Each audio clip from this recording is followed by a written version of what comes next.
The Ravens started off the season at 5-1 with their one loss being to the Kansas City Chiefs and have since lost 4 of the last 5 games, and they just got swept by the Pittsburgh Steelers. Everything is falling down around us. So why do I still feel confident in this team? Well, let's get straight into it.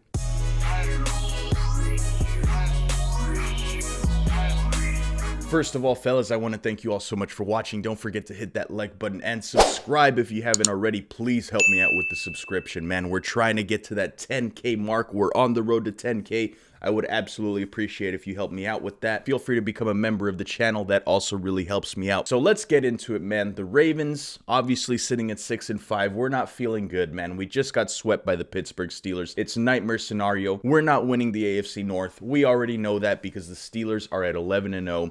And we already have 5 losses with two of the losses being to the Pittsburgh Steelers. So the division is out of hand already. However, there are reasons to be confident in this team still. There are reasons to be optimistic. And you guys already know.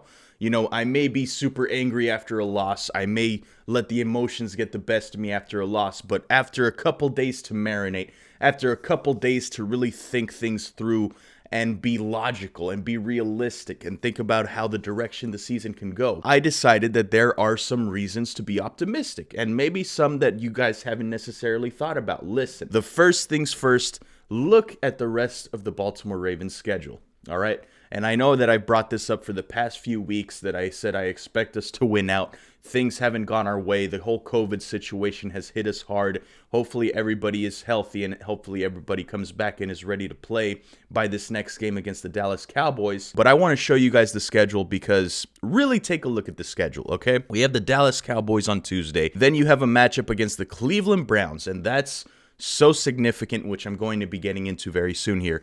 Then you have the Jacksonville Jaguars at home. You have the New York Giants at home. And then you have to travel to Cincinnati to face a Bengals team without quarterback Joe Burrow. These 5 games are extremely winnable, but I really want to highlight one of these games that remain. And that game is, of course, against the Cleveland Browns. It's our division rivals, right? This game could mean the world for the Baltimore Ravens at the time that we have to play. Let me explain why. You know, the Cleveland Browns currently are sitting at 8-3. They're feeling good about themselves, as they should.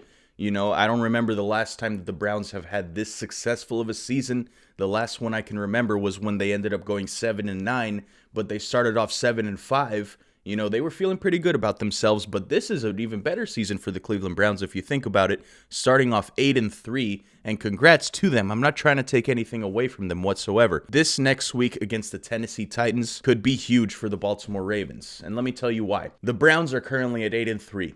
The Ravens have beaten the Browns already this year in week 1. We beat them 38-6, right?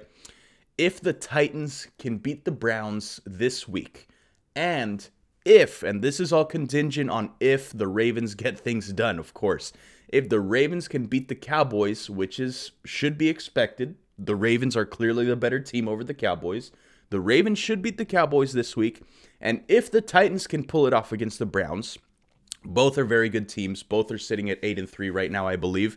The Titans are very capable of beating the Cleveland Browns, but also the Cleveland Browns are very capable of beating the Titans. But listen, this is why I brought this up. If the Titans beat the Browns fall to 8-4. Why is that relevant? Because if the Ravens win against the Cowboys, they would be at 7-5. And then going into that matchup for the Browns and the Ravens, it would be for second place in the AFC North. Boom. Think about it. The Ravens would be 7-5 going in. The Browns would be 8-4 going in. And with a loss, the Browns would be down to 8-5, and the Ravens would go up to 8-5.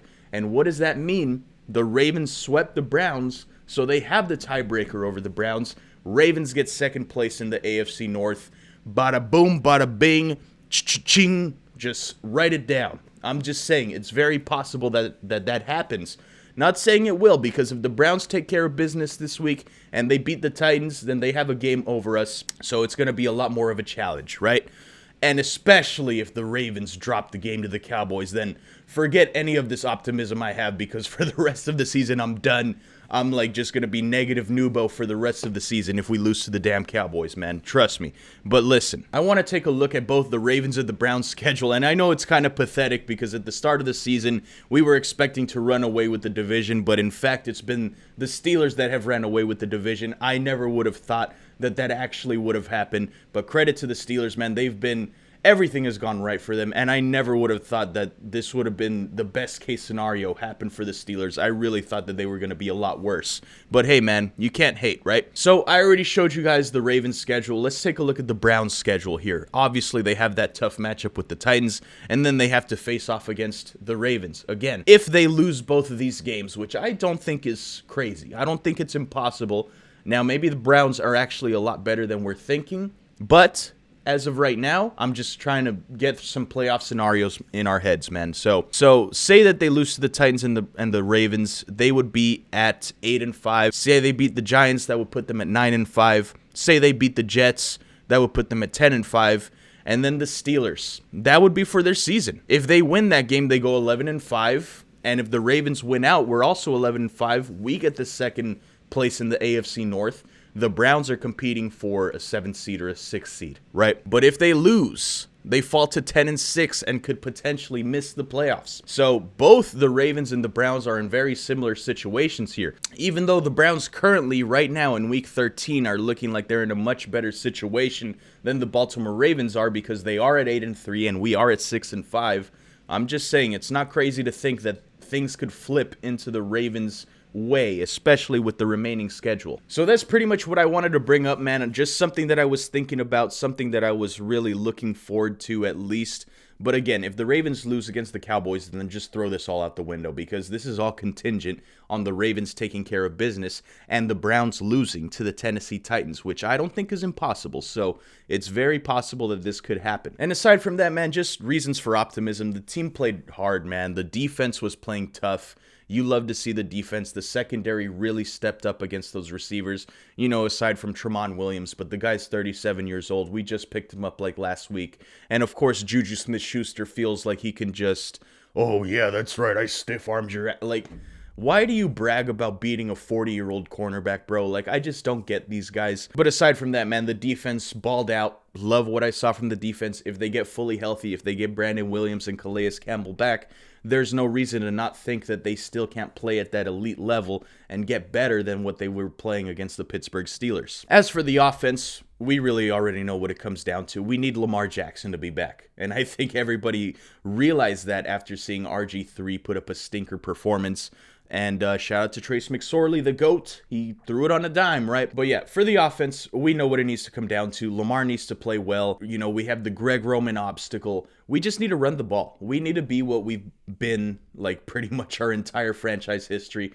Run the ball, play good defense. If we can do those two things, you know, I like our chances of winning out for the rest of the season. The last remaining game, like I said, is against the Cleveland Browns, and it could have even bigger implications than we originally thought. So let me know your thoughts down in the comments below. Once again, don't forget to hit that like button. Thank you guys so much for watching. I did a stream yesterday. I was going to do another episode of Ravens Therapy. If you're watching all the way to the end, by the way, I appreciate you. You guys are the true noobs.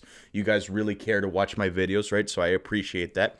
I was doing a stream yesterday. I was thinking about doing it on YouTube, but to be honest, man, I just wasn't feeling it. I was honestly feeling pretty stressed out from just everything, you know, work, school, all that type of good stuff. So I just needed a day to kind of collect myself. So I did do a stream on Sportscaster, but I really did not like the energy that I was putting out there. So if you guys care to, you can go watch the replay, but I'm not going to be uploading that one to YouTube because I just wasn't happy with it. So I decided to film a whole new video, and that's what I did. And I'm a lot happier with how this one came out. So thank you guys for watching once again. Don't forget to like, leave a comment down below. Like I said, hit that subscribe button. We're on the road to 10K. I would really appreciate if we could hit that before the end of the season. And I'm going to go ahead and get on out of here. So thank you guys so much for watching, and I'll see you in the next one.